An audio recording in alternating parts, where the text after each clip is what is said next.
உள்ளாட்சி அமைப்புகளில் மாற்றுத்திறனாளிகளுக்கு பிரதிநிதித்துவம் வழங்கும் சட்ட முன்வடிவை தமிழக சட்டப்பேரவையில் முதலமைச்சர் மு.க.ஸ்டாலின் தாக்கல் செய்தார். பின்னர் பேசிய அவர், சுமார் 650 மாற்றுத்திறனாளிகள் நகர்ப்புற உள்ளாட்சிகளிலும் 12,913 மாற்றுத்திறனாளிகள் கிராம பஞ்சாயத்துகளிலும் நியமனம் செய்யப்படுவார்கள் என்று தெரிவித்தார்.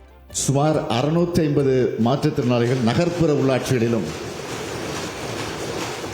12,913 மாற்றுத்திறனாளிகள் கிராம பஞ்சாயத்துகளிலும் 388 மாற்றுத்திறனாளிகள் ஊராட்சி ஒன்றியங்களிலும் மாவட்ட ஊராட்சிகளில் 37 மாற்றுத்திறனாளிகளும் நியமனம் செய்யப்படுவார்கள். அவர்களது குரல் அந்த உள்ளாட்சி அமைப்புகள் எல்லாம் எதிரொலிக்கும். பேரூராட்சி, நகராட்சி, மாநகராட்சி மன்றத்தில் உள்ள உறுப்பினர்களின் எண்ணிக்கை 100க்கும் அதிகமாக இருக்கும் பட்சத்தில் அந்த மன்றங்கள் அது வைத்தி ஒரு பிளாட் வாங்கணுமா இல்ல ஒரு பிளாட் வாங்கணுமான்னு ஒரே கன்ஃபியூஷன். ஒரு ரியல் எஸ்டேட் எக்ஸ்பர்ட் கிட்ட பேசு. எப்படி?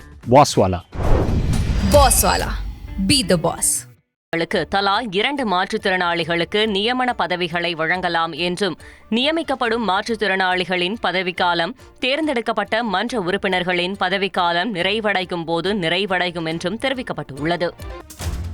மாற்றுத்திறனாளிகள் உள்ளாட்சி தேர்தலில் போட்டியிடாமல் நியமன முறையில் உறுப்பினராக இருக்கும் சட்ட முன்வடிவை முதலமைச்சர் ஸ்டாலின் தாக்கல் செய்துள்ள நிலையில் இதற்கு தமிழ்நாடு மாற்றுத்திறனாளி முன்னேற்ற சங்கம் வரவேற்பு தெரிவித்துள்ளது. முதலமைச்சரின் இந்த முன்னெடுப்பு வரலாற்று சிறப்புமிக்கது என அந்த சங்கத்தின் தலைவர் தங்கம் தெரிவித்துள்ளார்.